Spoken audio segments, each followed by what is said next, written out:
certinho aqui. Bom, essa noite nós temos uma conversa assim muito agradável, um bate-papo que promete render, porque o assunto é muito interessante, acho que para todos que estão participando aqui. O grupo das mulheres do handball trouxe para uma conversa, vai estabelecer um diálogo com 3 profissionais hoje, e mais todos os que queiram participar, contribuírem com perguntas. E a conversa é sobre organização esportiva e as experiências que essas mulheres têm nos seus campos de atuação. A primeira que vai participar aqui e conversar conosco sobre suas experiências é a professora Rita Orsi. Ela é de Jundiaí, São Paulo. Conheci a Rita como técnica. E precisa falar quanto tempo? Há 2 anos atrás, mais ou menos 2 anos e meio, coisa pouca. E ela se desenvolveu extraordinariamente dentro das 4 linhas, é uma campeã mundial, como também fora, como gestora de projetos. Gestora esportiva. Tem uma larga experiência em relação a isso. Na sequência, nós vamos ouvir a Raquel. A Raquel, ela tem... Nossa, eu estive conversando com ela ontem. Vou até abrir aqui para falar para vocês que é muita coisa. Raquel foi dirigente da Federação Mineira, da Federação Canadense, técnica da seleção do Canadá. Ela trabalhou já na Federação Internacional. Ela tem uma experiência dentro e fora do Brasil, que eu até brinquei com ela que se a gente fosse falar todo o currículo da Raquel, a gente teria que passar o resto da noite apresentando. É sensacional a abrangência que ela vai trazer para nós. E quem vai fechar é a André Azevedo, lá do Pará. A André tem um trabalho bastante interessante, voltado justamente para a gestão. Ela tem um trabalho dentro do Instituto Federal, do IFES, tem um trabalho desenvolvido como técnica, preparadora de goleiras, a Avihara. Aliás, está aberta a caça às preparadoras de goleira. A André é uma das poucas especialistas que a gente conhece que trabalha especificamente com isso. Ela é técnica, trabalhando especificamente com goleiras. Também tem equipes como treinadora de iniciante, desde a base até o adulto.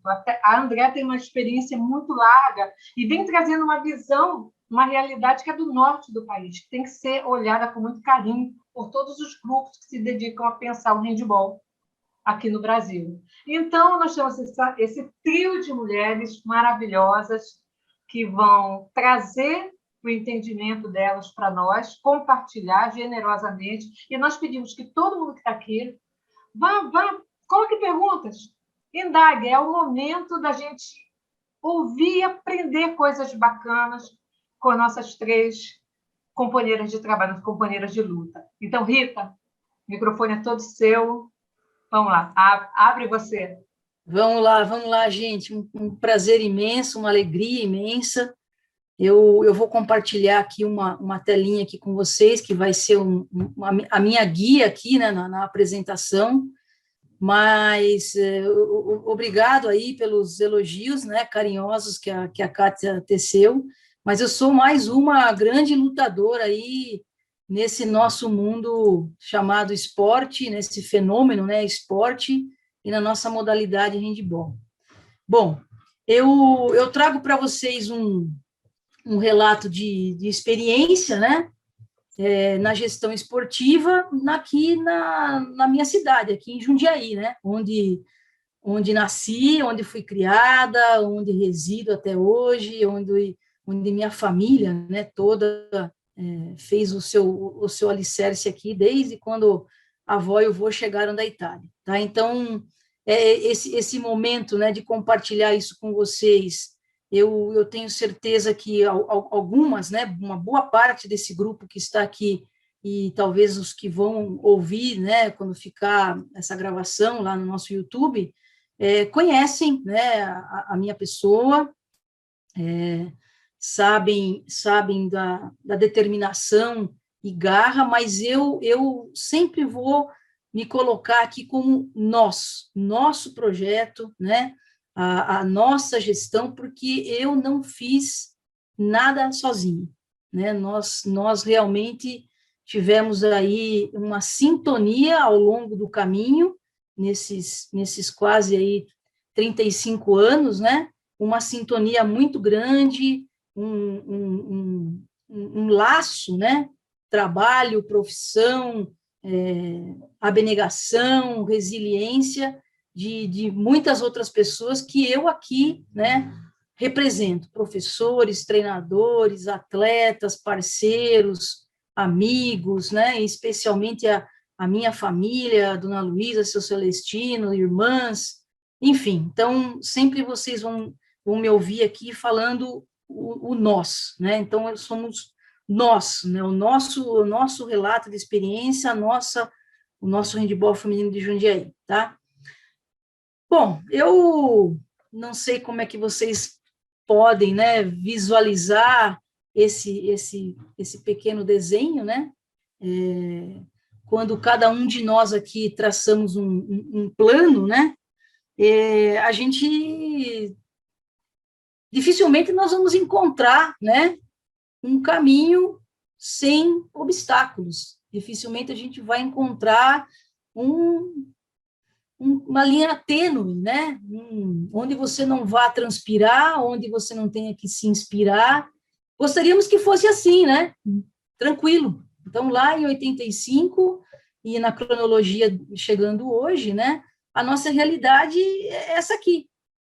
Então, se eu disser para vocês que lá em 85 eu tinha um plano, eu de verdade eu não tinha um plano, eu não tinha uma linha para chegar, eu não tinha né, um limite para chegar, eu tinha uma convicção, nós tínhamos uma convicção de fazer com que a modalidade aparecesse na cidade, porque ela não existia, ela não era oportunizada às meninas, e sim aos meninos, né? E foi uma escolha oriunda de um encantamento que eu tive na graduação e depois na pós-graduação. Eu tenho uma colega de turma aqui que é a ID, e ali realmente eu defini, né, o meu trabalho voltado para o handball, para as meninas, mulheres, com aquele sentimento de transformar vidas, né? Acho que esse era o grande plano, né? Trabalhar com handball, transformando vidas, e logicamente, esse sonho, esse desejo foi, né, abraçado primeiramente pela minha família. Eu tive um grande mentor, meu pai, né, que foi um grande administrador de associações desportivas classistas, né, mais clubes privados, e aí, enfim, a realidade veio, e e vocês que trabalham com handball sabem muito bem, né, quais os obstáculos a gente teve, né, por trás de tudo isso, né? Então, eu digo para vocês que cada um de vocês aqui deveria estar aqui contando, né, esse plano e essa realidade. Tenho certeza que muitos sucessos com boas e grandes celebrações e vitórias, mas muitos tropeços cada um de nós aqui tivemos. Eu acredito que passa um filme na cabecinha de todos vocês, principalmente aqueles da minha geração, né? Talvez as mais novas aí, como Ju, Luma, enfim, não tenho essa experiência ainda, né? Esse passado, né? Mas esse passado, ele provocou na gente, né? Em mim, pelo menos, reflexões, né? Uma complexidade muito grande de realidade, de cenário, de ambiente, né? Cada cidade aqui do meu entorno, poucas referências naquela época, né? Como investir, qual seria a melhor forma de custeio, enfim, tudo enraizado num grande problema que nós temos nacionalmente, né? Penso eu, é o meu pensamento, né? Nós não temos um sistema, nós não temos uma política pública, né? Que define. Então, nesse percurso, nessa realidade, a gente teve que ir encontrando caminhos, né? Então, eu vou dizer para vocês que o que vocês estão vendo agora nessa tela é exatamente o que nós temos hoje, exatamente o que nós temos hoje aqui na cidade. São as dimensões, são as manifestações que, ao longo do processo, né, ao longo dos obstáculos, aprendendo, capacitando, formando, trazendo pessoas, nós fomos construindo esse cenário, né? Sempre tivemos o cunho social, né? Hoje nós conseguimos ter o Preparando Mãos para o Futuro, que é um projeto social, e digo para vocês que a gente está lá com ele no Ministério da Cidadania, aprovado, estamos captando para realização, um projeto que acontece com muito carinho, né? Camila já fez parte dele aí, Diogo Boi, Kátia Delmontes, que foi nossa atleta, nossa pedagoga. Então, um projeto social através do IR, Ministério da Cidadania. O esporte educacional, então, o handebol educacional, que é o projeto Bom de Bola, Bom na Escola, logicamente com as escolinhas de handebol. Esse projeto aqui também está em lei de incentivo estadual. Ele é aquele atrativo, né, da menina que sai da escolinha, mas já tem lá um viés já de formação desportiva mais específica. Então, nós estamos, se tudo correr bem agora, estamos aguardando a liberação do recurso, mas vai ser o 4º ano que nós temos um grande parceiro, conseguimos fidelizar a FENSA Coca-Cola conosco nesse projeto. Temos a formação em rendimento, que ele vem, né, com o olhar do rendimento, da competição, é o nosso carro-chefe aí, né, como a Kátia falou, né, das quadras, mas ele tem esse viés, né, formar campeãs nas quadras, mas principalmente para a vida, porque a gente entende que a menina, a mulher, a moça, ela não vai ser eternamente atleta, então aqui tem todo um preparo, tem toda uma preocupação com a pessoa, né, na sua formação completa. Rita, e esse projeto também... Oi, Kátia. Uma curiosidade. Diga. Em qual momento você parou e pensou, eu vou ter que me jogar para o lado dos projetos? Porque, geralmente, quando a gente se forma, a gente pensa, eu vou trabalhar a partir de uma escola ou a partir de um clube, mas a gente percebe que você sacou que o caminho dos projetos era muito bom. Vou te mostrar no próximo slide. Então, a formação e a participação. Participação é aquele grupo de ex-atletas, né, que faz o handebol um esporte por toda a vida. Então, esse também é um outro segmento que nós temos dentro do nosso universo. Agora, vamos à resposta que a Kátia, né, suscitou aí. Muitos fatores, Kátia, muitos fatores extremamente interligados, né? Quando a gente entendeu, né, que era fundamental alavancar e desenvolver, buscar as fontes de recursos, criando um ambiente de organização para alcançar resultados. Então, essa melhoria, para melhorar o desempenho das meninas, para ampliar o meu staff, né, meu stakeholders, meu time de trabalho, minha comissão técnica, ter mais especificidade no treinamento, né, a gente teve uma necessidade de criar um cenário, de buscar, de inventar, até se basear em outras cidades e em outros modelos próximos daqui da gente, né? E aí a gente começou a comercializar esse handebol através, né, de parcerias das leis municipais, das leis estaduais e das leis federais. Aí, então, eu apresento esse caminho aqui para vocês. Então, o primeiro momento, lá em 89, 90, eu percebi que nós começamos em 85, eu percebi que a gente precisava ter um CNPJ, né? A minha primeira conversa com o seu Iskander Tayar, não sei se vocês, alguns lembram dele, foi nosso presidente aqui da Federação Paulista por um bom tempo, e nós participávamos de alguns eventos onde não precisava ser federado. E a gente tinha lá um bom rendimento já, né, 87, 88.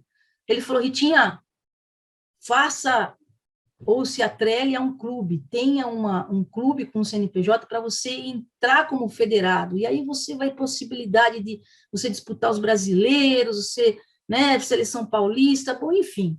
Criamos um clube, um estatuto, totalmente familiar, entidades sem fins lucrativos, já no primeiro ano de existência, Kátia, aí vem uma primeira resposta, nós lutamos dentro da Câmara Municipal para conseguir o título de entidade de utilidade pública, porque nessa oportunidade a gente conseguia, junto à Secretaria de Esportes do município, uma subvenção, era um repasse, né? Um repasse do orçamento da Secretaria de Esportes, e a gente conseguia custear algumas necessidades do nosso trabalho. Eu já era funcionária da prefeitura, já era servidora pública, já tinha todo, né, um envolvimento com a secretaria, com a administração pública, sempre muito parceiros, né? Logicamente que nós temos que nos aprofundar, e eu tive que ir atrás de saber da lei orgânica, como é que ela poderia me amparar, o PPA, né, que é o plano plurianual, que gera, né, que define todas as ações e programas e metas de cada prefeitura e da minha, né?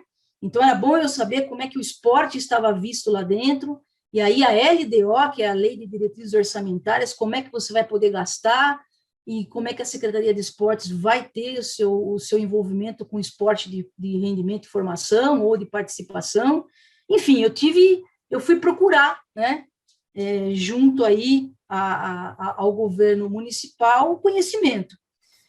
Nesse momento, logicamente que eu tive aqui um parceiro, um patrocinador, que nós conseguimos fidelizar, eu acho que quem jogou aí contra a gente vai lembrar da Passarela, né? Então, nós fidelizamos por 27 anos e meio esse patrocinador, que era uma rede de lojas e materiais esportivos, e por muito tempo ele usufruiu também da lei de publicidade nos ginásios. Então, Jundiaí, aqui, nós temos uma lei de publicidade nos nossos ginásios, que o clube, com seu estatuto, tem que estar de acordo para poder fazer uma parceria. Rita.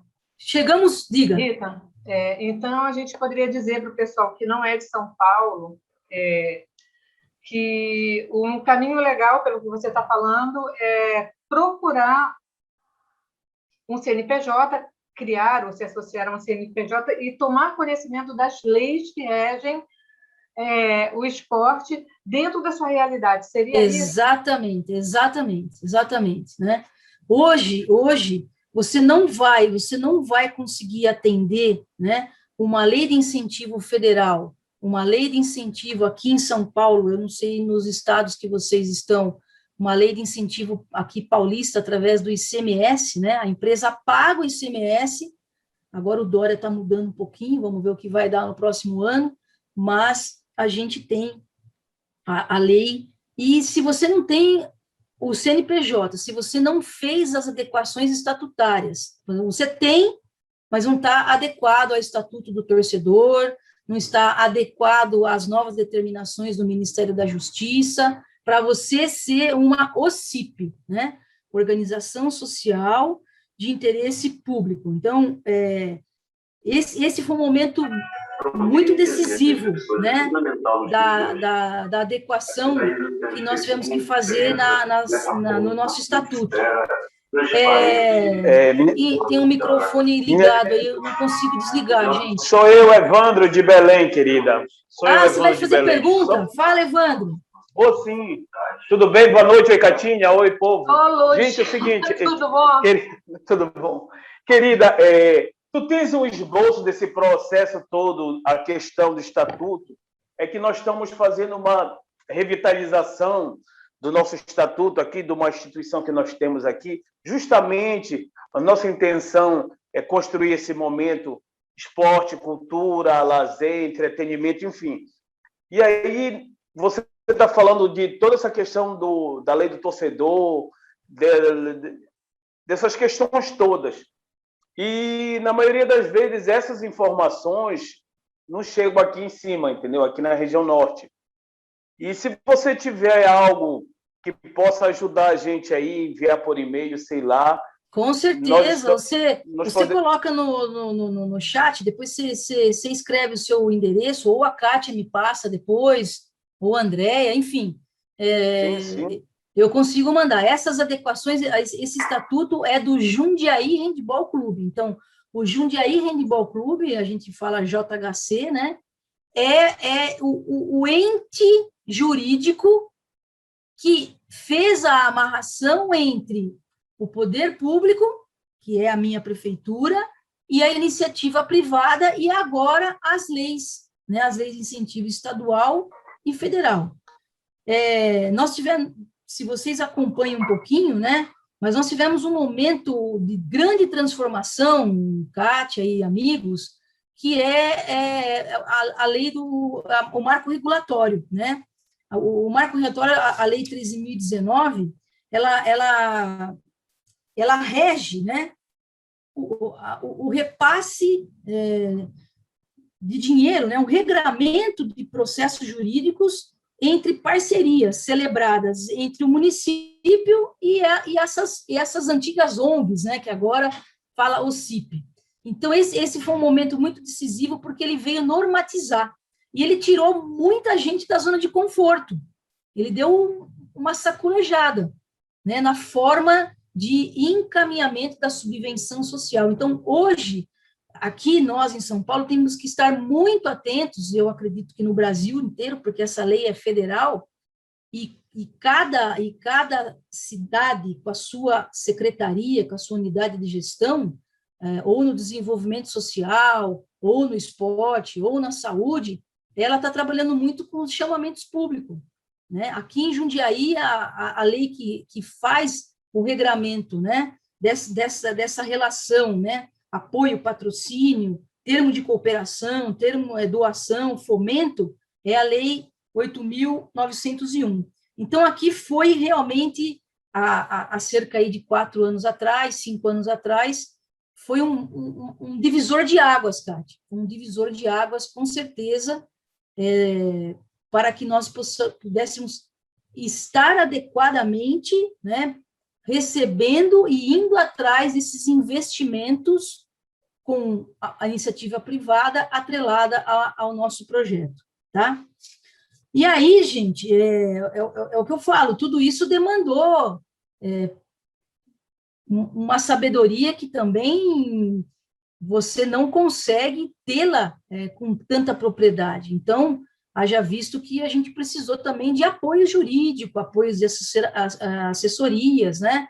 E aí nós fomos configurando e colocando, né, um alvo a ser atingido. E estamos com bastante sucesso nisso, não é? Não é fácil a captação, não é fácil o convencimento. Infelizmente, nós temos uma modalidade que ainda, não sei até quando, não é um bom produto na cadeia de negócios, né? Não é um bom produto na cadeia de negócios.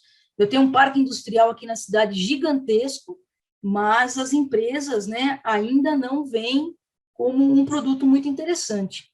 Existe mais um apelo, por isso que eu abro essa página aqui agora, é uma dica que eu dou para vocês, né, porque a Agenda 2030, com os Objetivos de Desenvolvimento, né, Sustentáveis, as ODS, né, a gente está muito atento e falando muito e conversando com os gestores, conversando com as empresas na questão da ODS 5.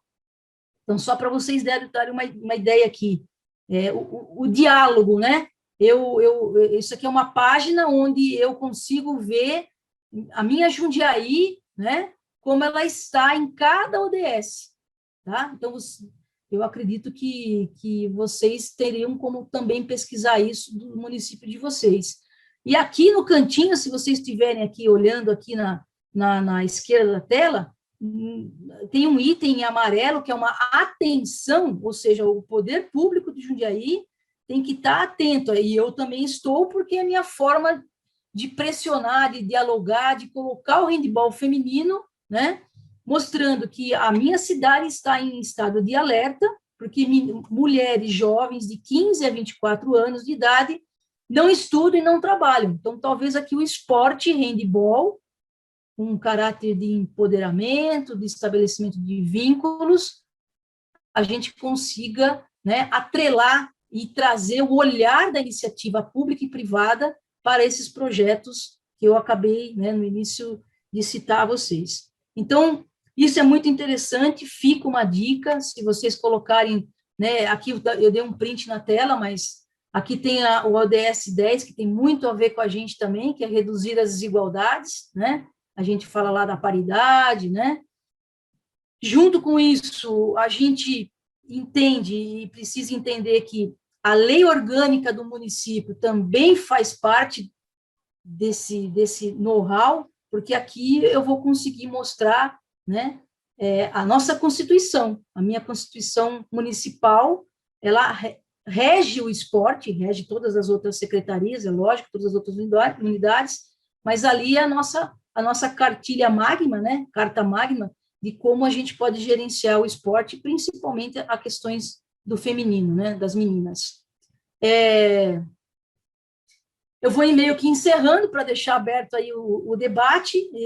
Eu creio que o maior dos segredos é encantar pessoas. Então, eu comecei lá um dia com um sonho, um desejo, lá na graduação, lá na pós-graduação, começando meu trabalhinho, que não foi direto no handebol, passei um bom tempo fazendo lazer, recreação, dei aula em colégio, né? E aí pessoas foram se, né, encantando, eu com elas e elas comigo, brigando por uma mesma causa, brigando pelo mesmo, né, espaço. Até hoje a gente briga muito pelo espaço, não só físico, né, mas também esse espaço de reconhecimento. E aí continuamos a mirar o futuro, porque com certeza é aquele sentimento, né? Cada um de nós vai se ajeitando, cada um de nós vai fazendo o seu próprio esquema, né? A gente vai cantando conforme a música. E fazer gestão é construir com demora. Então, a gente demora para construir, a gente demora para atingir, é lento mesmo, né? Então, que esse meu modelo, esse nosso modelo, o modelo do handebol feminino de Jundiaí, que eu estou apresentando para vocês agora, tem várias parceiras minhas aqui assistindo, né? Possa instigar vocês, né, a querer entender um pouquinho mais dessas legislações. E eu, para finalizar, muito rápido, eu queria ler um poema, se vocês me permitem, estou aqui com 2 minutinhos a mais do meu tempo, mas vamos lá. Ninguém vive só. É um poema que eu, desde a mocidade, quando fazia lá meu grupo de catequese, meu grupo de jovens na comunidade, eu sempre tive ele. Ninguém vive só, mesmo as estrelas do céu brilham juntas. Mesmo as águas do oceano correm em conjunto. Mesmo as lágrimas que rolam, duas a duas, não raras, acompanhadas de sorrisos. Ninguém vive só, mesmo as folhas pequeninas dos arbustos dormem juntas, e os pássaros cortam ares em revoadas. Ninguém vive só, mesmo as pedras procuram o caminho, porque o caminho não é deserto, mas transitado pelos homens. Mesmo as flores procuram o jardim, porque os jardins são visitados. Mesmo os perfumes procuram as flores, porque a flor perfumada exerce maior atração. Ninguém vive só, e nessa grande harmonia de conjunto, resta com constante busca de outro. Nesse irresistível poema de sociabilidade, nós nos situamos também como gente. Ninguém vive só, situar-se como agente, como gente, é abandonar a ideia do eu, a atitude do egoísmo para aderir ao nós. Eu, vocês, todos nós, abertos, confiantes, construtivos, comunitários e sociais. Gente, nós não fazemos nada sozinhos. Vamos repartir, vamos colocar isso uma grande cadeia de construção. Obrigada, Rita. Obrigada pelas colocações muito importantes. Acredito que essa mentalidade, essa sacada de caminhar por caminhos próprios é uma grande alternativa dos maiores projetos esportivos desse país. Só que nós temos agora a Raquel Pedersini, que vem com outras experiências e outras vivências, contribuir aqui com a gente. Raquel. Catinha, posso te cortar, Catinha? Pois não, Carla. Claro. Eu queria fazer uma perguntinha para a Rita. Vamos lá. No seu primeiro slide, Rita, você mostra os seus projetos. Assim, Sim. muito brevemente, o teu projeto social e o teu projeto de participação, ele visa que público e aonde você... qual é o local que você desenvolve esse projeto? Porque os das escolinhas e o da formação escolar, acredito que o da escola seja feito dentro da escola, rendimento, né? Tem essa parceria com a prefeitura. Nós temos um vínculo... Meninas, eu tenho uma proposta para fazer, Carla. Nós temos ainda 2 pessoas para estar conversando, colocando as experiências. Então, eu vou fazer uma proposta para vocês para andar um pouquinho com o processo. Vamos chamar a Raquel e a Andréa e ir colecionando as perguntas. Isso, anota aí essa pergunta para o final. No final, distribuir as perguntas e ter todas as nossas curiosidades resolvidas. Pode ser assim? Pode, desculpa, eu achei que era para encerrar Não, a fala da nada. Rita. A Rita ainda vai falar muito hoje. Tá bom. Eu vou ela tomar um gole d'água, porque ela ainda tem muito para falar. Mas, nesse momento, a Raquel vem trazendo as experiências dela, porque ela foi gestora, ela teve um pouquinho na outra ponta, ela não estava dentro do clube inicialmente, ela estava como gestora aqui no Brasil, foi gestora no Canadá e também esteve dentro de uma estrutura de clube. Como é que você vê tudo isso, Raquel? Boa noite, todo mundo. Muito obrigada pela possibilidade de conversar aqui com vocês. A minha experiência é vasta. Não é tão vasta quanto a da Rita, talvez nem tão estruturada da mesma maneira. A minha foi mais no tem que fazer, se vira, e eu fui aprendendo no meio do caminho. Agora, só para vocês verem que eu não estou mentindo, a Rita falou uma coisa: ninguém vive só. Eu escrevi aqui, obviamente vocês não vão conseguir ver, mas está escrito aqui: ninguém consegue sucesso em gestão trabalhando sozinho. Absolutamente ninguém. Em qualquer setor. Tá? Eu falo que são os 4 S: esporte, educação, empresa, etc. Não se faz gestão sozinho. Eu comecei em processo da Rita lá do bonequinho, andando de bicicleta, foi em 85. Eu comecei em 96. E foi por uma necessidade pessoal minha de ver o esporte de uma forma mais estruturada. Era muito jogado, era aleatório, não tinha nada de forma sistemática para que o esporte se desenvolvesse. Então, eu criei uma federação. E dessa federação tivemos muito sucesso. Aí eu fui contratada para uma outra federação no Rio Grande do Sul. Aí eu fui contratada para trabalhar num clube em Campinas. E aí eu fui fazendo gestão em todos esses lugares. E em cada um deles eu aprendi muita coisa. Mas logo em 96, eu aprendi que aquele caminho da bicicleta não é em linha reta. Porque para eu montar o estatuto da federação, eu não conhecia ninguém, eu não tinha nenhuma pessoa por perto que pudesse me ajudar. Eu tinha 18 anos e eu resolvi ir para a biblioteca e pesquisar como é que faz estatuto de organização esportiva. Aprendi muito e perdi muito tempo, porque já tinha tudo pronto. Não era uma época que a internet funcionava, né? Mas já tinha tudo pronto, eu podia pegar e só adequar a modalidade. E aí eu descobri, em 96, que o caminho sempre é tortuoso. E quanto mais tortuoso ele for, mais você vai ter que trabalhar. E agora eu vejo essa figurinha da Rita de forma bem invertida. Eu já sei que o caminho é tortuoso, mas eu quero deixar ele reto. Eu fui convidada também para trabalhar fora do Brasil já muito cedo. Eu fui contratada para trabalhar na Argentina, depois eu fui contratada para trabalhar na Espanha, depois na Tailândia, e aí eu me mudei para o Canadá. Todos esses lugares eu trabalhei com gestão, com associações esportivas, com clubes, com federações principalmente.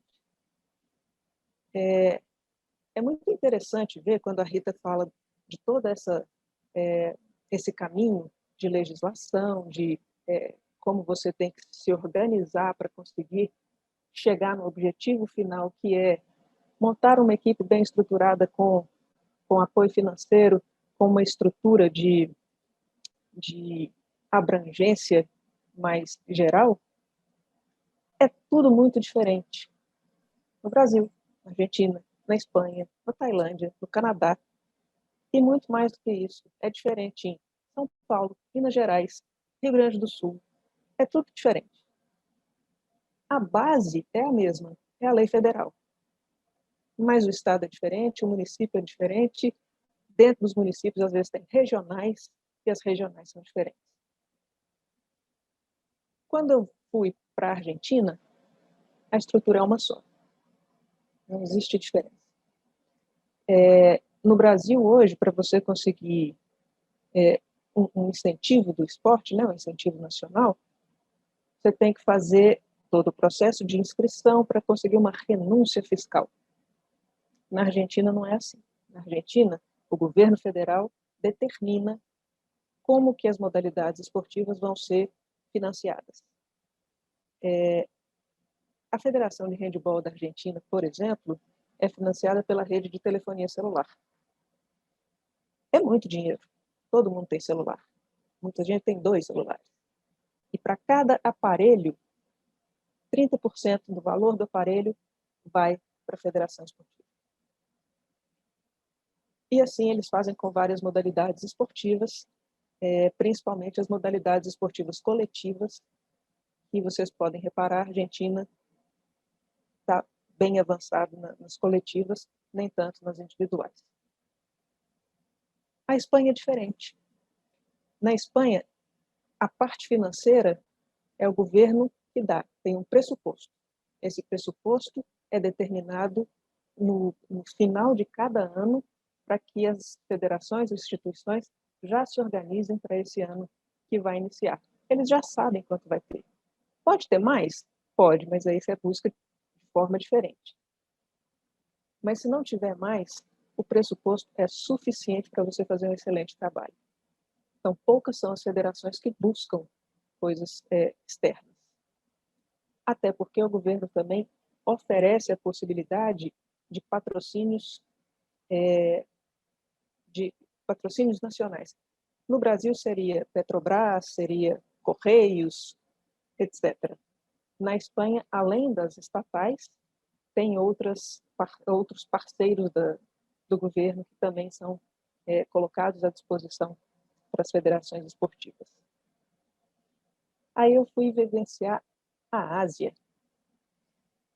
Na Tailândia, é o rei que determina o que vai dar certo e o que não vai.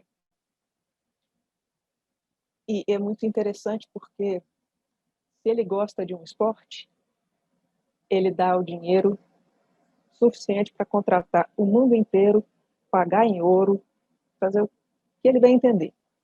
E a regulamentação, a legislação para fazer as coisas funcionarem na Tailândia depende da vontade do rei.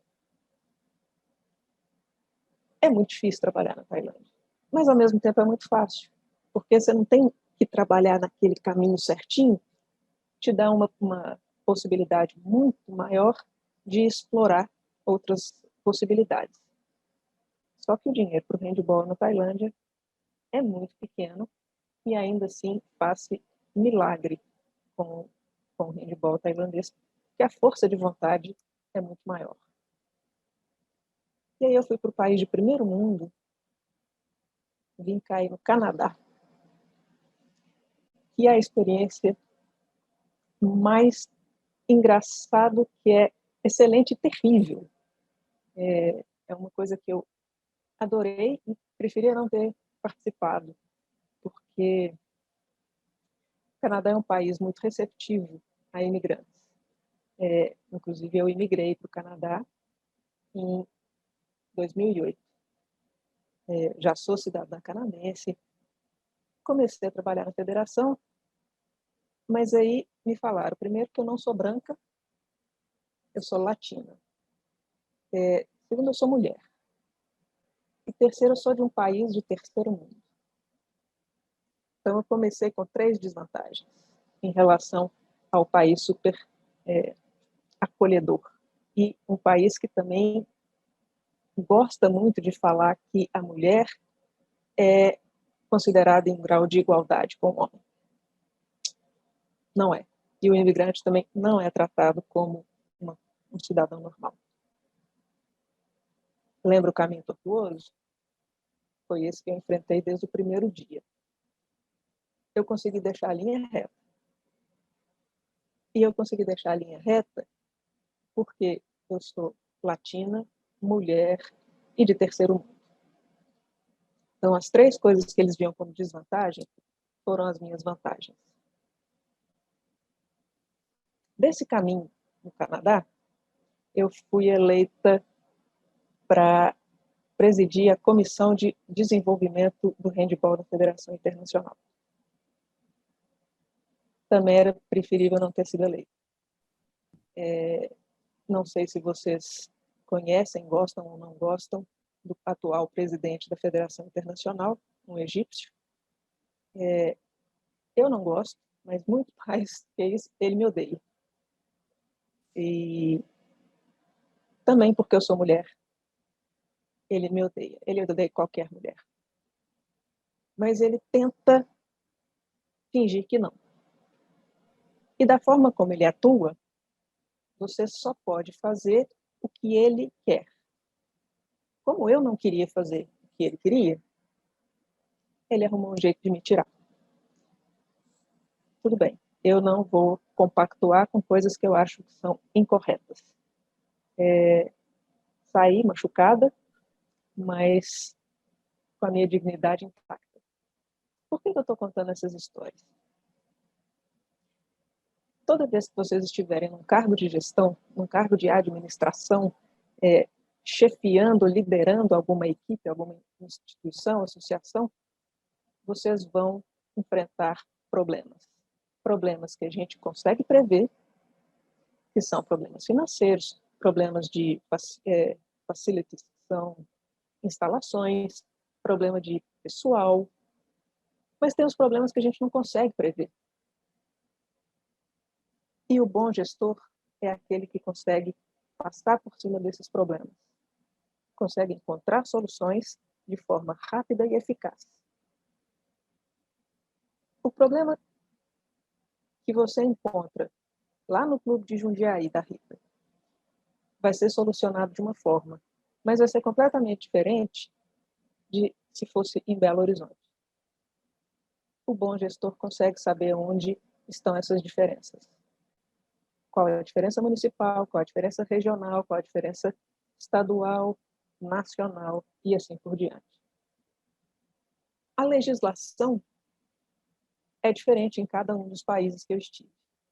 E vai ser em qualquer lugar do mundo que você for, a legislação vai ser diferente. Mas tem coisas em comum. Tudo passa na mão do governo federal. Seja república, seja parlamentarismo, seja presidencialismo, seja lá o que for, o dinheiro passa na mão do governo federal. Saber esses caminhos é a chave para o seu sucesso. Se você não souber, você não consegue chegar a um planejamento de sucesso, porque o seu planejamento depende de quanto você tem para colocar o planejamento em funcionamento. A Kátia tinha me perguntado o que é importante, quais são os caminhos importantes. Eu comecei fazendo curso de educação física. fiz especialização em educação física, fiz mestrado em educação física, fiz doutorado em educação física, e tudo foi muito bom, mas eu aprendi na base da pancada. Aí depois eu resolvi fazer um MBA. Teria sido tudo tão mais fácil, tão mais fácil. Então, a formação é importante. É possível fazer sem a formação? É, mas é mais difícil. É possível fazer. E experiência é fundamental. Ah, mas ninguém vai começar com experiência. Não. Mas você pode se associar a alguém que tem experiência, porque sozinho ninguém chega no sucesso. Então, sempre se aproxime de alguém que você admira, de alguma instituição que está dando certo. Obtenha essa experiência. Obtenha essa experiência, nem que não seja na prática, mas nas conversas. Esse tipo de conversa que a gente está tendo agora são extremamente válidas para tirar dúvida, para entender, aconteceu aquilo ali, não dá para fazer em outro lugar. Qual situação é melhor para resolver um problema específico em algum determinado lugar? Tudo isso é muito válido, tudo isso é importante. Então, esses são os caminhos que eu encontrei para poder fazer da gestão a minha profissão, né, a minha carreira. E atualmente eu fui contratada, só um segundinho, eu fui contratada para ser diretora da Federação dos Gay Games. Interessante que é a única federação que eu estive até hoje, já foram mais de 20, em que a burocracia não existe. E tudo funciona maravilhosamente bem. Então, esse segredo eu ainda tenho que descobrir. Assim que eu souber, eu conto para vocês. Kátia, por favor. Algumas coisas que você está falando estão me chamando muita atenção. Vou citar duas. Primeiro, é uma questão de cunho emocional. É muito comum as pessoas acabarem se deixando levar pelas dificuldades que são enormes. E você já começou a sua fala dizendo que você focou em transformar os caminhos que você sabia que seriam tortuosos. Aliás, é fácil da gente observar que o caminho do esporte é tortuoso, né? E você já começou com aquela pretensão determinada a aplanar esse caminho, a transformar esse caminho num caminho mais razoável. Isso me chamou muita atenção. O que te move? Te perguntei isso ontem. Foi. O que te move? O que pode mover uma pessoa nesse sentido? Eu acho que é o amor àquilo que eu me disponho a fazer. Então, o exemplo é, eu amo o esporte. Eu vejo algo que não me agrada e que eu acho que está errado, que não está eticamente, moralmente está incorreto, e eu quero que aquilo mude. Eu quero que aquilo mude não só porque eu acho que tem que mudar, mas porque eu acho que vai contribuir para a maioria. Se eu ficar sentada em casa, no WhatsApp, falando, eu não gosto, eu não gosto, eu não gosto, tinha que fazer isso, tinha que fazer aquilo, eu não vou para lugar nenhum. Mas se eu tentar me inserir e fazer a diferença, e tentar argumentar, mostrar que um caminho pode ser melhor que o outro, eu acho que isso é válido. Eu acho que isso é o que me move. Eu fui professora universitária por muitos anos e eu falava muito com os meus alunos, conversa de professor, conversa de corredor sempre chega ao professor. No esporte não é assim. No esporte não é uma universidade que todo mundo fala no corredor e o professor fica sabendo e toma as devidas atitudes. O esporte não, a gente pode falar aqui à vontade, a gestão não vai mudar porque a gente está falando. Alguma coisa tem que acontecer para que o sistema mude. E eu quis ser essa peça para ver onde que o sistema não estava funcionando, não está funcionando, e tentar ajustar. Então, isso é o que me move, tentar fazer uma coisa melhor daquilo que eu amo.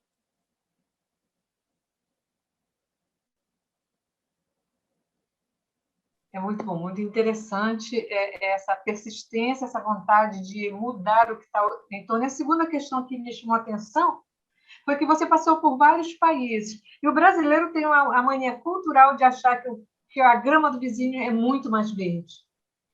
E aqui no Brasil nós achamos a grama do vizinho verde, e aqui dentro do Brasil, uma região acha que o pomar alheio dá mais fruto. Como é que você enxerga isso aí?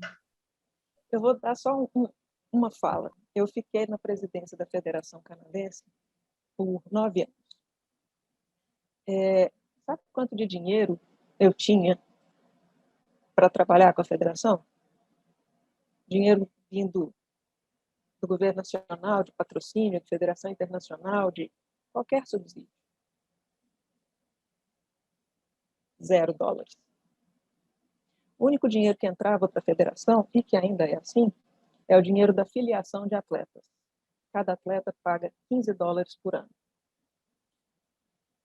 Se você pensar que a Federação Canadense tem 1.000 atletas filiados, que não é verdade, esse dinheiro não dá para pagar nenhum funcionário. E sem nada, ainda tinha que fazer evento, curso de arbitragem, curso de treinador, acampamento para atleta, tudo. E ainda viajar para os campeonatos pan-americanos, que era o que o Canadá conseguia classificar, né? Abre a inscrição, ele se inscreve. Que as equipes do Canadá são fracas e não tem como melhorar muito se não tiver um outro tipo de investimento. Mas não existe esse investimento. E eu falava muito lá no Canadá que o país de primeiro mundo, para a gestão de esportes, está lá para quinto. Quando eu fui para o Canadá, eu falei, nossa, agora eu vou ter lugar perfeito para trabalhar. Foi o mais imperfeito de todos. Mais imperfeito até que a Tailândia, que não tem muita regra. E, ao mesmo tempo, a gente acha que o Brasil tudo é muito ruim, né? Que o esporte não é valorizado. Bom, não é mesmo. Mas é muito melhor do que muitos outros lugares. Muito melhor. O governo federal, que tem uma força de decisão muito grande no governo, no esporte brasileiro, por mais que o governo esteja a favor ou contra o esporte sempre consegue alguma coisa. Ou por esforço pessoal, ou por esforço federativo. E aí tem o dinheiro do governo, porque, historicamente, o esporte retrata a força de um país. No caso do Brasil, é isso. Não sei se vocês conseguiram acompanhar, uns anos atrás, muitos atletas estavam jogando com uma tatuagem, um decalque, com o brasão das Forças Armadas. Ali tinha uma mensagem. Essa mensagem nem todo mundo consegue entender, mas as Forças Armadas não estão jogando esporte, não estão nos campeonatos de vôlei, de basquete, de handebol, mas está lá no braço dos atletas. Significa que o governo está pondo dinheiro ali. A gente pode até não saber, mas tem. No Canadá, o dinheiro vai para quem tem medalha. Então, se você tem clara chance de medalha nas Olimpíadas, você tem dinheiro. Nos campeonatos mundiais, você tem clara chance de medalha, talvez eu te dê dinheiro. Você não tem chance de medalha, você não tem dinheiro nenhum. Então, o Canadá, ele está sempre no mesmo nível em tudo. Ele não melhora e não piora. Para eles está bom. O Brasil oscila. A Argentina cresce. A Espanha mantém. E a Tailândia desce. Muito bom, Raquel. Muito obrigada pelas informações que você trouxe. São coisas assim bastante interessantes e boas para a gente pensar, né? Essa história da grama do vizinho é um problema muito sério aqui no nosso país. Você sabe disso, né? Entre as regiões, você olha para o outro, poxa, se eu estivesse naquela realidade, nossa, mas não é bem assim. Mas, de uma certa forma, a grama do vizinho pode até não ser mais verde, mas a gente sabe que a grama do vizinho é diferente. Pode ser que tenha flores, pode ser que tenha pragas, mas a gente sabe que é diferente. Quando eu morava em Minas Gerais, eu queria ter o suporte de lei e de incentivos que o Estado de São Paulo tinha. Eu não sei se ainda está a mesma coisa porque eu estou fora, mas eu queria as coisas de São Paulo. Quando eu fui para Campinas, eu vi que, na verdade, o Rio de Janeiro tinha coisas muito melhores. E aí, quando eu morei em Porto Alegre, trabalhando na Federação Gaúcha, caramba, eu queria voltar para Minas Gerais. Então, assim, é diferente. São flores de um lado, pragas de outro, e às vezes está tudo no mesmo lugar. Mas... E falando nessa pluralidade, queria se chamar para conversa a Andréa Azevedo. Cadê você, Andréa? A Andréa desenvolve trabalhos no Pará. Aliás, o presidente da federação está aí. Desenvolve trabalho no Pará e ela vem com uma experiência interessante do Instituto Federal. Fala para a gente, Andréa, como é que foi a sua experiência, a sua vivência aí, como é que você se movimentou com projetos? Oi, gente, mulheres maravilhosas do handebol. Prazer imenso estar aqui e compartilhar, né, essas ideias, essas realidades tão distintas, tão peculiares, mas ao mesmo tempo muito próximas, né? Eu gostaria vou compartilhar minha tela aqui, tá? E para a gente começar nossa apresentação e falar da nossa trajetória, né?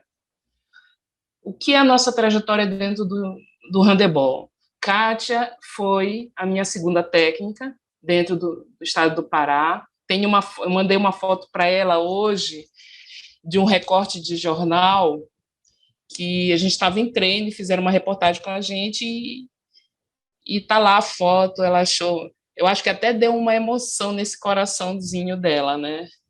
De ver essa foto, essa coisa. Então, a nossa trajetória começou assim, como atleta, dentro de escola, ganhando jogos estudantis em 84. Nesse momento que a gente ganhou esses jogos estudantis aqui no Pará, Kátia me convidou para a equipe dela, né, e eu tinha o quê? 15 anos na época, e de lá foram 14 anos de convivência, e que se eu sou apaixonada e sou enlouquecida pelo handebol, a culpa é dela, especificamente dela, né?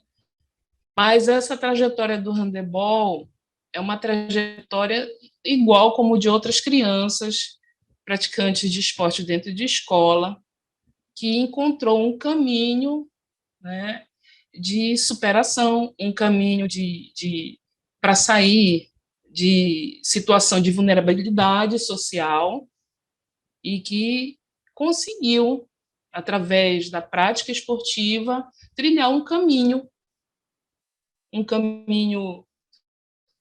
profissional, né? Hoje em dia eu me sinto extremamente realizada na minha profissão, sou professora de educação física e especialista em movimento humano.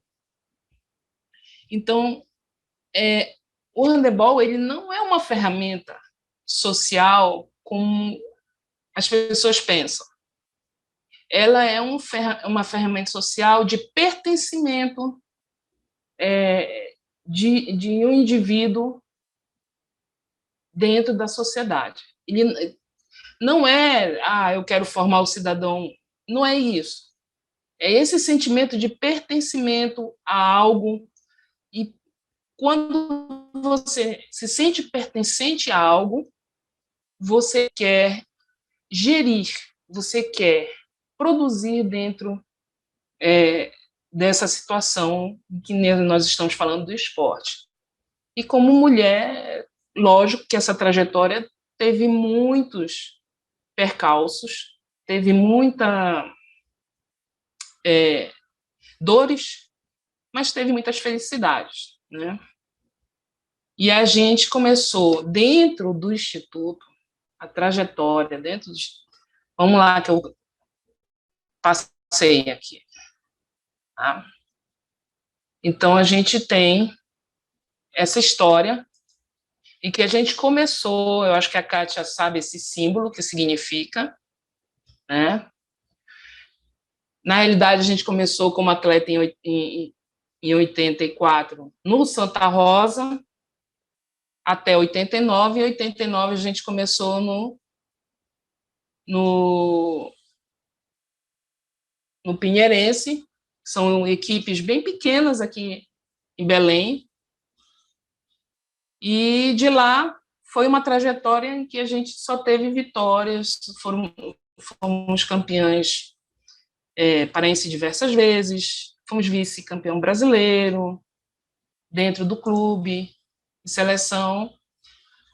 Em 2002, eu tive uma passagem rapidinha no Clube Carajás de Icoraci, né, lá do Outeiro, que é uma localidade aqui próxima, é um distrito de Belém, como técnica, e nessa minha passagem de 2 anos, a gente conseguiu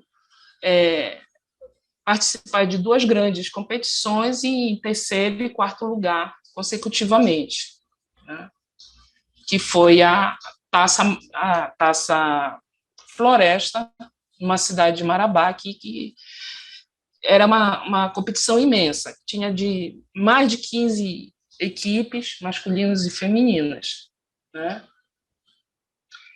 E de 2000 aí começou a minha trajetória no Instituto como professora em 2008. Em 2002, paralelo, eu entrei na UEPA, na universidade, como professora substituta, e comecei a desenvolver um trabalho com equipes universitárias. O interessante desse trabalho eram universitários que às vezes chegavam comigo e diziam assim: professora, eu quero participar da sua equipe, mas eu não sei jogar handebol. E era a equipe universitária, que representava a UEPA no universitário e tal. Aí eu dizia: tá, tudo bem, vamos lá, faixa etária de 19 anos até 30. Tá, vamos lá. E com essa equipe, participando de campeonato paraense, eu consegui vice-campeonato júnior, feminino e masculino, consecutivamente em 2000 adulto, consecutivamente, 3º lugar, 2005 e 2006, e foi uma disputa. Até hoje, a Davina, a gente conversa muito, que era a equipe do Paysandu contra a equipe da UEPA, era um jogo bem bacana de se ver, porque, apesar da rivalidade imensa dentro de quadra, nós somos extremos, sim, nós temos uma amizade profunda, eu e a Davina. E a ABB, quando eu saí da UEPA, em 2008, eu já assumi no Instituto, e em 2015 eu recebi uma proposta 2013 eu recebi uma proposta da ABB, e passei 3 anos, do começo de final de 2012 até final de 2015, eu fiquei com a ABB, e a gente disputou o Paraense, e ficamos em algumas posições de 4º, 3º, júnior, adulto, masculino e feminino. E há uma coisa muito interessante quando se trabalha em clube. O nosso ponto em comum da nossa fala, da Rita e da Raquel, é a questão de apoio, de patrocínio, que é algo que a gente vai ver mais adiante, que eu vou falar. E com o EPA, eu passei de 2002 até 2008, foi quando eu entrei no Instituto. No Instituto, em 2009, nós tivemos um brasileiro lá em Vitória, né, e que eu fui vice nesse campeonato com o feminino, que são os jogos do Instituto. né, que todos os institutos se encontram e participam. Minha trajetória é desde 2008. Em 2015, eu recebi uma proposta da reitoria, do reitor, para assumir uma coordenação na Pró-Reitoria de Extensão. E o objetivo dele era eu quero organizar o esporte dentro do Instituto, porque os jogos do Instituto eles aconteciam de forma muito isolada, muito pontual.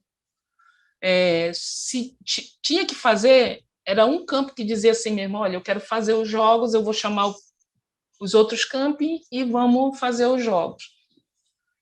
E o reitor, quando assumiu em 2015, ele chamou, através da pró-reitora dele, a professora Mary Lúcia, disse, olha, André, vamos fazer um trabalho em que a gente fomente o esporte dentro do Instituto para que cresça.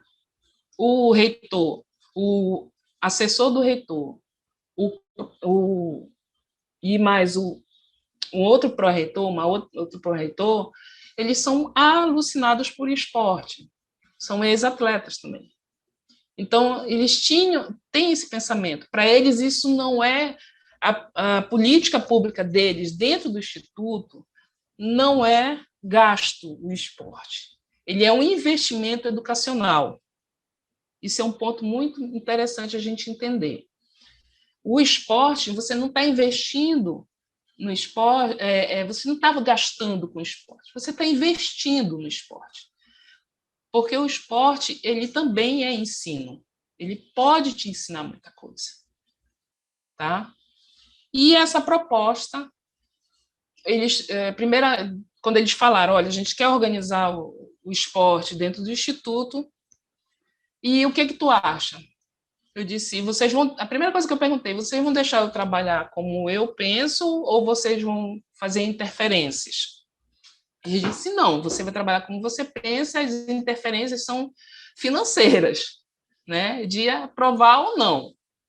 Eu disse, ok, então vamos lá. E a primeira coisa que eu disse é o seguinte, para eu fomentar o esporte, tem que ser dentro de algo de lei, porque de fato já acontecia em todos os campos esse fomento do esporte. Mas não existia lei que amarrasse isso, dissesse, olha, vai acontecer dessa forma, dentro desses projetos, a característica é essa e tudo mais. E a primeira coisa que eu falei foi o seguinte, temos que legalizar isso. E legalizar como? Peguei todas as leis extensionistas, né,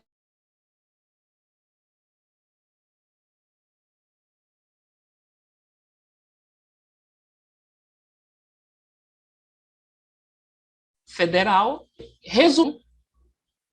de resolução de esporte, cultura e lazer. Né? Essa resolução é dentro do Instituto, é uma lei dentro do Instituto. Como falou Raquel, estava em linhas tortas, e aí eu disse, vamos botar esse trem nessa linha para ver se o negócio anda. Né? E andou. Só que ele andou, não foi só comigo. Nós tivemos o GT, que foi uma construção coletiva. Então, para tudo ser aprovado, a resolução, você tem a proposta, você escreve a proposta. E a construção é coletiva dentro dos grupos de trabalho. É esse o caminho que a gente tem que tomar. Quando você é gestor, mesmo você dizer... Vou citar o exemplo aqui. Nosso presidente da federação, que agora está o professor Fabrício França, mas já esteve, própria Kátia, em ordem, Kátia Manajás, Cleia Filgueiras, Lúcia Martins, Miguel, isso, Miguel, Lúcia, e agora o Fabrício. Teve uma transição que estava o Carlos Sasso, mas que agora é o Fabrício que está. Então, para que eu trabalhe com gestão em qualquer lugar, seja dentro do meu clube, com a minha equipe, eu tenho que ter um projeto, porque eu tenho que saber aonde eu quero chegar. Eu não posso fazer as coisas, dizer, alguém me liga e diz, Andréia, eu tenho R$1.000 para a tua equipe. E aí, não é assim. Seria legal se fosse assim. Aqui é bem diferente, é muito diferente. Mas a Andréia, gente... Oi, deixa eu curiosidade. trazer uma pessoa para a conversa aqui, nesse ponto que você está falando. A Osana Oi. está aí? Cadê a Osana? Eu tô Osana? sim, Kátia. Tô sim. Ela estava conversando ontem sobre uma questão que tem a ver com o que você está falando, André. Queria que a Osana colocasse o ponto e você desse uma opinião.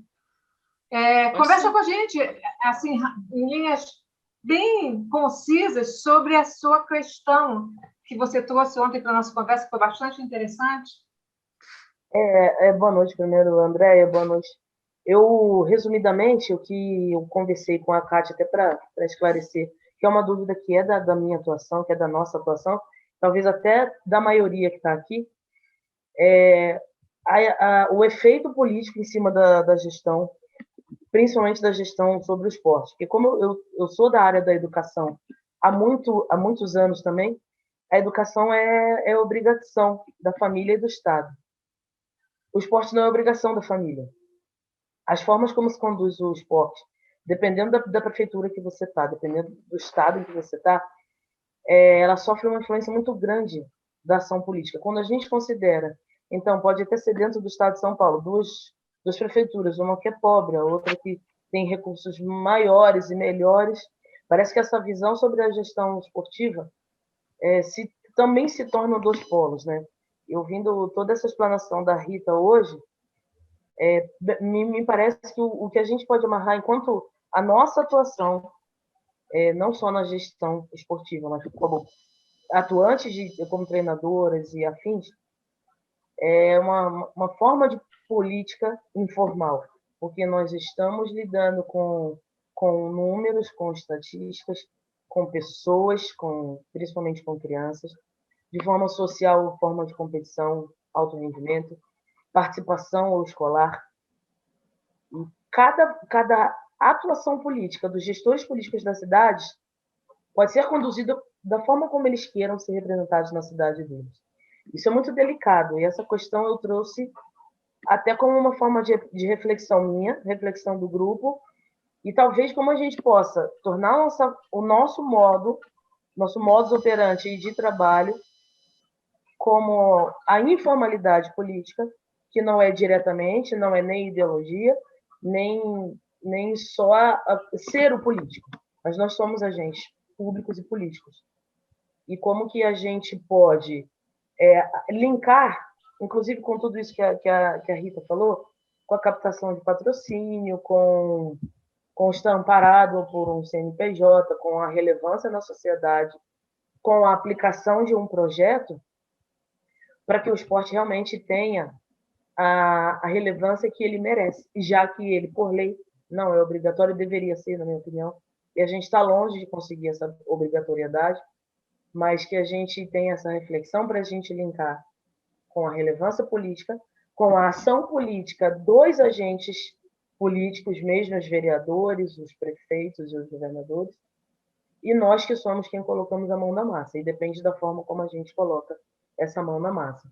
Então, seria uma forma de pergunta talvez um pouco mais abrangente e demorada, e uma reflexão a ser trazida aqui no nosso bate-papo de hoje. Eu posso falar acho que essa é uma... rapidinho? Rapidinho, Raquel. Eu acho que essa é uma grande reflexão que vem ao encontro do que a Andrea estava falando justamente, de tirar essa questão do apoio ao esporte do campo da palavra, do achismo, e trazer para a construção de leis. Aí eu queria que a Andrea concluísse o raciocínio dela, que ela estava nesse caminho, né, Andrea? E a Raquel tem uma contribuição também. Bem, vamos lá. A gente tem que entender que mesmo a gente, dentro da escola, como professor, ali, naquele momento, nós somos agentes sociais. A nossa palavra influencia diretamente o que esse aluno vai pensar sobre determinado assunto. Se eu abordo o esporte nesse momento da minha aula, como uma forma apenas de reprodução de movimento, eu nada mais estou travando esse meu aluno em entender a situação social em que ele se encontra. Eu dou aula numa escola de periferia, Santo Afonso. Kátia sabe onde é. É onde eu comecei como aluna e estou querendo me aposentar como professora. E a realidade não mudou, Kátia. A vulnerabilidade social daquelas crianças ainda está muito mais perigosa do que antes. Então, eu, como educador,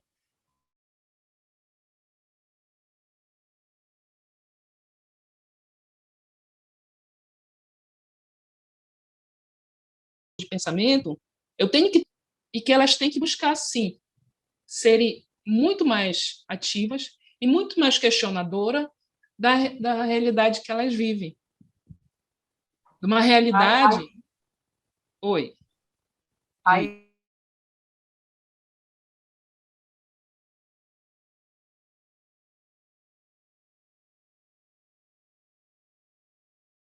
entra uma parte de uma curiosidade sobre o que a Raquel vem trazendo, que ela levantou a mãozinha assim. Vamos dar um espaço para a Raquel falar? Vem, Raquel. Pegando um pouco da fala da Rosana, sobre essa questão de fazer um movimento político informal, na verdade, eu acho que tem que ser formal. Ninguém consegue andar para frente sem mostrar que quer andar para frente. E aquela história do para pouco índio, no Brasil a gente não pode perder isso de vista, porque é muita gente querendo mandar em pouca coisa, e pior, é muita gente querendo o mesmo dinheiro. Então, quando a educação ela é uma obrigação, o esporte, ele também é. Ele não está escancarado, mas ele também é. Até porque esporte é educação. A educação pelo esporte, o esporte pela educação. A recreação e o direito de lazer e diversão entra o esporte. Então, tudo isso está incluído na obrigatoriedade do Estado, governo, em prover para todos. Então, acho que quando você fala, Rosana, de movimento político informal, eu acho que tem que ser mais agressivo, porque se for só informal, fica como está. Tem que ser formal. Esse grupo já é um movimento político formal. Era isso. Então, vamos ter uma proposta aqui para vocês. Para a gente começar a caminhar para o fechamento desse primeiro momento, porque semana que vem a gente tem um outro momento com o mesmo tema, tá? Depois a gente faz um lembrete, mas só para começar a fechar esse primeiro momento. Pelo que foi trazido aqui, a Rita colocou o passo a passo de que a busca pelo aperfeiçoamento no campo jurídico, a criação de CNPJ, entrar nesse universo de leis de incentivo é um caminho que certamente vai te conduzir ao êxito. Raquel trouxe várias questões extremamente interessantes em relação a diferentes pensamentos que acabam trazendo problemas, de qualquer forma, para a condução da vida dentro do esporte.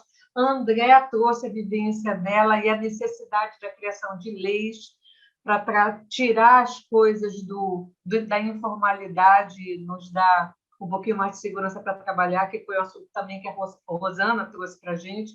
E aí, rapidamente, a Rita, Raquel e Andréa. Kátia, tu me permite só eu completar aqui, que vai aparecer uns dados aqui interessantes para nós mulheres? Claro. Rapidinho. Diga lá. Tá? Que a gente foi trabalhando com tudo isso e a gente fez o GT. Os dados são os seguintes. Quando eu comecei o trabalho em 2015, nós tínhamos um atendimento de 300 alunos dentro de 18 campos, sendo que desses 18 campos, somente 6 participavam.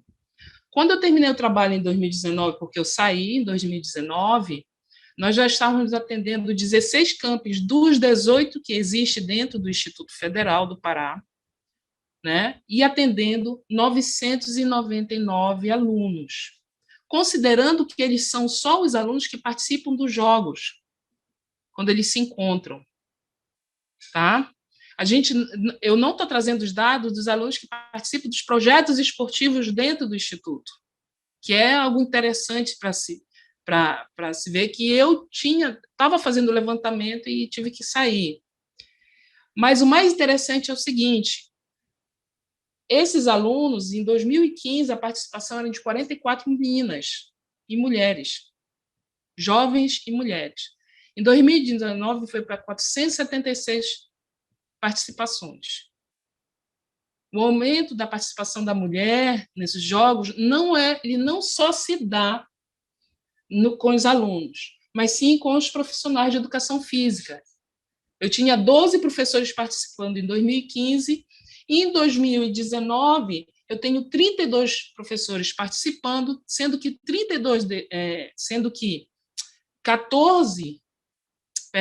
16 eram mulheres. E esse aumento de participação, e entender que esse é um ambiente extremamente machista, né? E onde é que está meu papel político dentro dessas ações? Porque a partir do momento em que eu faço toda essa construção documental, de construção coletiva, de leis aprovadas, eu implanto os núcleos de esporte e lazer. Perdão, eu implanto não. A coordenadora implanta, que na época eu estava, né? Implanta os núcleos de esporte e lazer para dar acesso ao esporte de forma organizada, com os projetos. E todo mundo dentro do Instituto sabe que é uma ação política. São políticas públicas dentro dos institutos, o fomento do esporte.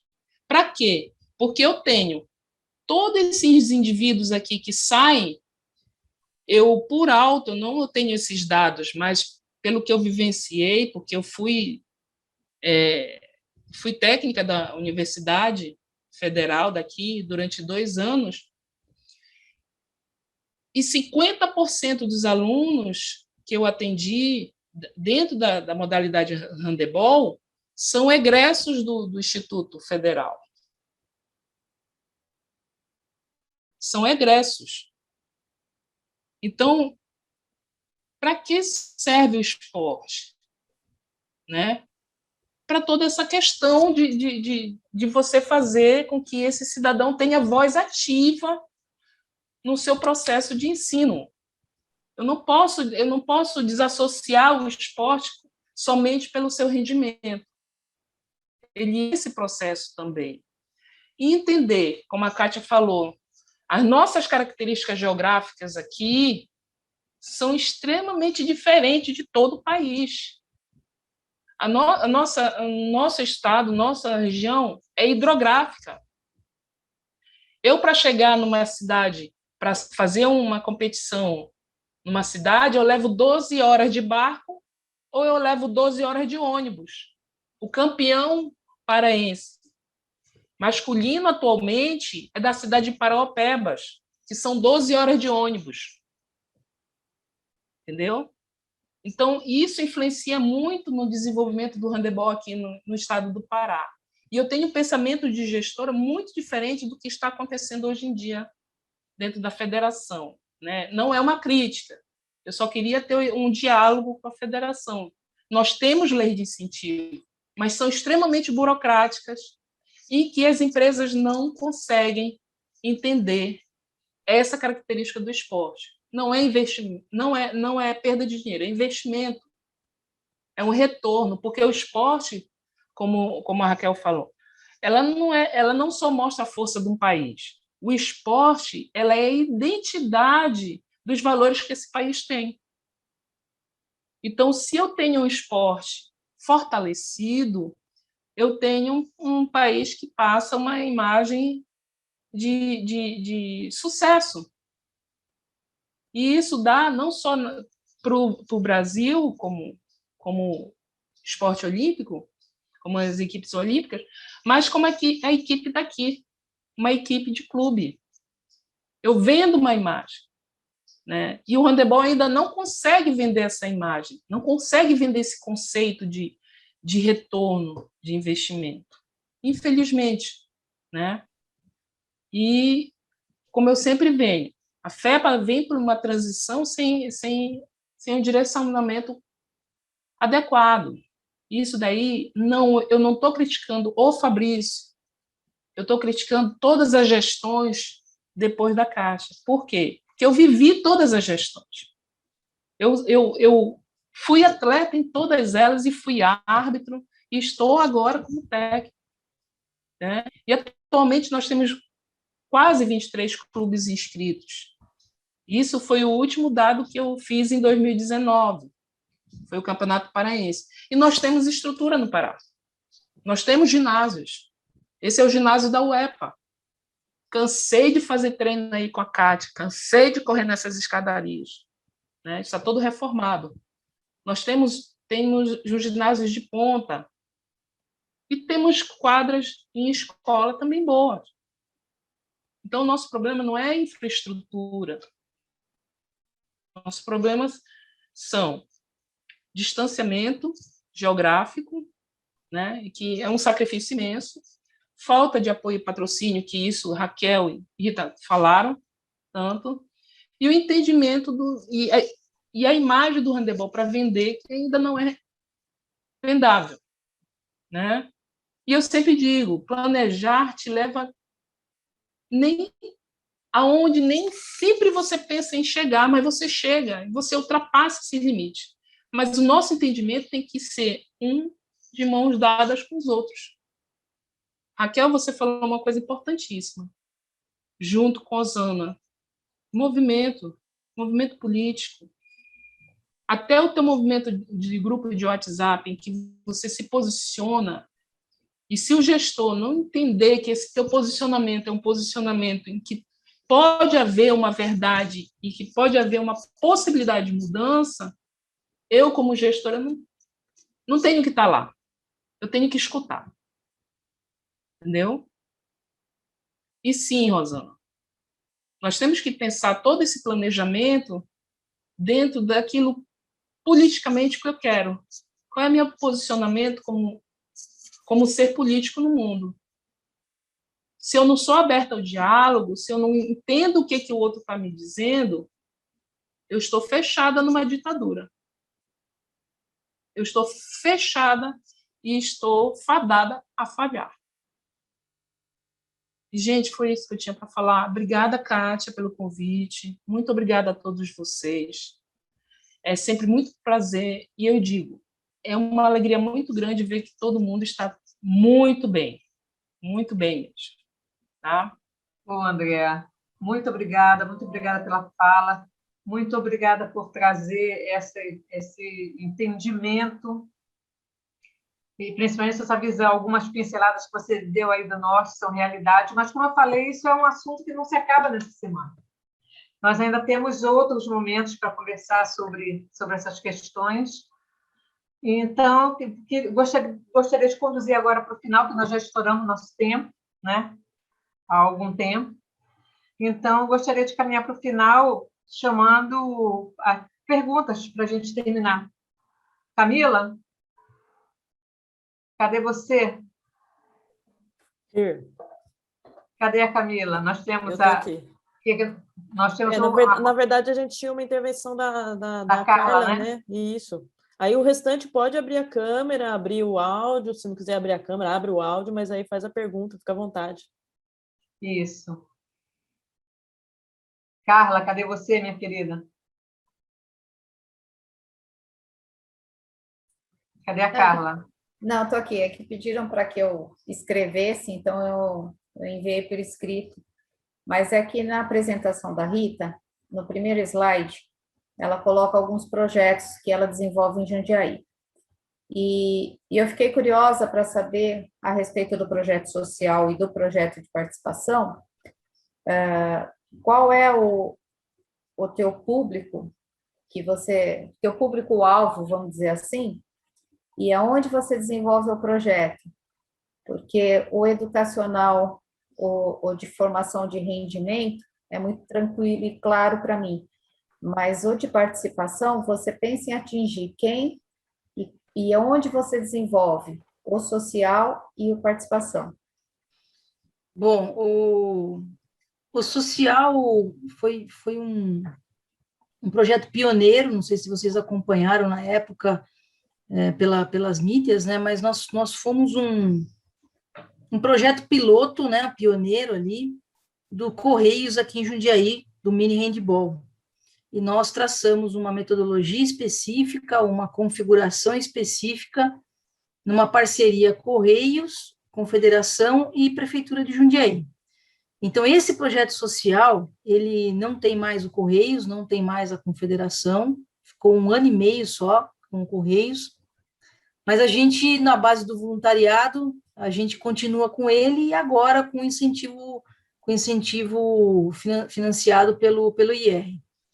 Ele acontece numa comunidade, né, enraizado para um público de grande vulnerabilidade social, uma vila bastante carente, né, com bastante problemas sociais, educacionais, financeiros, né, aquele apelo mesmo de vulnerabilidade. Então, nós estamos inseridos realmente num núcleo comunitário, onde nós desenvolvemos o handball, desenvolvemos aulas de reforço pedagógico, não aquela coisa de aula mesmo, mas a gente, muita roda de conversa, muita palestra, muita gente trabalhando junto com cortar cabelo e maquiagem, aquelas coisas todas.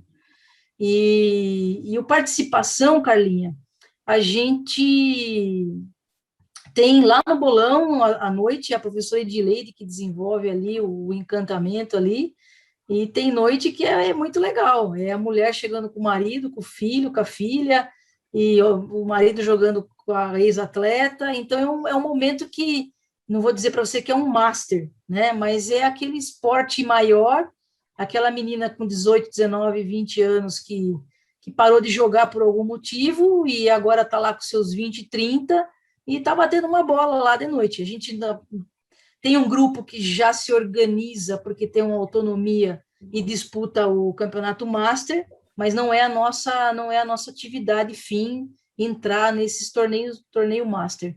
Mas esse esporte de participação é para pessoas adultas, vamos dizer assim, né? Apesar de ter umas meninas lá de 17, 18 anos, mas a grande maioria casadas com seus maridos, namorados, filhos que ficam brincando ali do lado, é muita curtição. Então, esse é o formato que a gente... E você falou do bom de bola, bom na escola, acontece nas escolas, né? Eu falo que a grande garantia de sucesso aqui, eu vou, entre aspas, falar nossa padaria, né, onde a gente faz o pãozinho todo ano, são as escolas municipais e algumas da rede estadual, onde pela amizade ou pela configuração pedagógica da escola, a gente tem alguns projetos bem perenes, né? Nós temos escola aí que a professora Daphne desenvolve, que a gente está indo lá para 12, 13 anos já de permanência. É onde nós realmente fazemos a fabriquinha rodar. Não sei se respondi. Respondeu sim, Ritinha, obrigada. Era uma curiosidade saber desse de participação. Vem bater uma bola aqui, ó. Se eu aguentar correr, eu vou. Meninas, já passamos bastante o tempo, tá? Que a gente tinha imaginado inicialmente, então vamos ficando por aqui por enquanto, porque semana que vem nós temos 3 meninas lindas para falar. Deixa eu ver aqui quem é que fala semana que vem. Sei que está a Aide, a Tati Freire, a Dani e a Aide. Semana que vem tem outro encontro como esse, outro bate-papo, outra conversa. A gente ainda não sabe se vai ser a semana que vem, porque primeiro que é uma semana aí de feriado de Páscoa, né? E a gente vai organizar, lógico, a gente vai sentar ainda para organizar. Okay. Por conta do fuso horário lá da Dani, a gente talvez vai ter que montar alguma coisa para um sábado. Vamos conversando, a gente vai monitorando aí com vocês as informações no grupo, né? A Dani está no Japão, então 12 horas de fuso. Não sei como. A Raquel está com uma hora a menos, Raquel? Facilitou, 2 horas a menos. Então, mas a gente vai orientando, mas a gente vai ter, então, a AID, com a seleção e formação de gestão de voluntários, né, para compor uma força de tarefa. A gente tem a Dani com a organização de eventos esportivos, principalmente ali com a análise mais na instalação geral do treinamento, da competição do handball, e a Tati vai fazer a gestão, desenvolvimento, sistematização de metodologias, acompanhamento e formação de treinadores e treinadoras. E a situação é assim, gente, é um grande resultado que a gente alcança hoje, né, Kátia? Eu só queria dar um gancho aí na aflição da Usana, que também é minha, né? Mas eu acho que a solidez de um projeto dentro do município, principalmente os municípios aqui paulistas do nosso entorno, né? É você fidelizar o seu projeto, fidelizar o seu trabalho com a comunidade, com a família, criar vínculos com as pessoas da área do legislativo, do executivo, precisa estreitar esses laços, eles precisam entender, né, a transparência dada do trabalho, né, que é o que a gente conseguiu e consegue fazer aqui. Lógico, não é fácil, porque muda a administração, você tem que recuperar todo esse cenário, mas os números expressivos quantitativos e qualitativos, é muito importante isso, né? Você expressar tudo isso balizando no seu atendimento, no resultado do seu atendimento, que não é só o esportivo, como o André acabou de pontuar, né? E fisgar, eu falo que é fisgar mesmo o parceiro, o empresário, e aquela comunidade, aquela família, aquela criançada, né? E ter um plano estratégico. Eu acredito muito nisso. Não é fácil, mas é possível. Então não é fácil, e ainda só para encerrar, em cima do que a Osana falou, existem leis federais que não têm repercussão nos municípios. E eu acho que é em cima dessa questão que nós precisamos trabalhar. Concordo com a Rita que quanto maior a credibilidade do teu projeto, mais longevo ele é, independente da administração do município. Nós temos um exemplo aqui no Espírito Santo. Assim. Entre a gestão e sai gestão, nós conseguimos manter o projeto de alguma forma. Porém, eu entendo que o atendimento a leis federais, colocando dentro dos municípios várias situações que, na maioria dos municípios, não estão implantadas, os chamamentos, por exemplo, não estão, e aí você depende de toda uma relação sua não com o poder público, mas com as pessoas que estão exercendo o poder. Exato. Momento, concordo. Isso aí é muito complicado. E é uma coisa que a gente tem que trabalhar efetivamente para que deixe de acontecer. E aí eu concordo também com a Raquel, quando falou que um grupo como o nosso, um grupo que tem tantas mulheres com tanto trabalho robusto, desenvolvido e em desenvolvimento, é um grupo que pode sentar, conversar, trocar ideias, formular propostas para quem de direito, para que haja esse movimento nas pedras, no sentido de tirar, aí entra a Andréa, tirar da amizade, tirar do achismo essa relação e colocar nas formas da lei. Eu penso mais ou menos isso. Mas, meus amores, foi um prazer enorme. Na próxima encontro estamos com a Aide, com a Dani e com a... Tu continua sendo repórter da TV Cultura, não tem jeito. Tem uma âncora fabulosa, maravilhosa. Parabéns a todas as mulheres. Meu amor. Mulheres divinas que a gente está escutando aqui. Eu estou encantado com o trabalho de vocês, com a sabedoria, com a informação, com a dedicação, com que vocês enxergam, atuam, processam toda essa ideia. Vocês estão de parabéns. Eu sempre vi isso nas mulheres. As mulheres sempre foram mais sucintas, bem mais inteligentes que os homens. Os homens são muito cabeça dura, fazem muita besteira. E vocês estão de parabéns porque vocês conduzem as coisas de uma forma tão tranquila, de uma forma tão sabiente que a gente fica assim maravilhado. Próximo encontro, tenho certeza que eu estarei presente para estar aprendendo mais com vocês, tá ok? Agradeço pela aula, pelos ensinamentos. E olha, a Rita, né? A Rita, por favor, Rita, não esquece o meu pedido, por favor. Passa, Ok? passa o seu e-mail, viu, Evandro? Coloca aí Eu para. passei. Você eu colocou passei no no chat? Você chat. colocou? Coloquei telefone, zap. Rita, o Evandro é um dos melhores técnicos que tem no norte. Ei, para com isso. Estou falando de verdade, estou sendo justa com você. É fácil. E, então, Camila, você está localizando esse e-mail e telefone? Porque no meu aqui não está aparecendo. Ah, não está não, que é da Lu. Então, meus amores, é essa questão. Vamos terminando por aqui. Eu estou vendo agora a Lucila ali, que veio com uma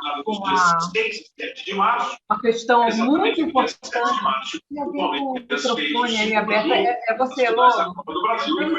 O seu microfone. Obrigada, meu amor. Ela veio com uma questão muito importante para dentro do grupo. Hoje é isso. São ações coletivas de dentro desse grupo que podem fazer coisas maravilhosas em prol do handball feminino e no handball como um todo. Lu, parabéns pela iniciativa hoje no grupo, tá? Achei muito legal. E no próximo encontro espero que estejam todos juntos com vontade de falar dos seus trabalhos, dos seus projetos, das suas coisas que são maravilhosas, a gente sabe que são, tá? Aninha está aí, que eu estou vendo, Valéria, um monte de gente, um abraço. E Fabrício, até a próxima.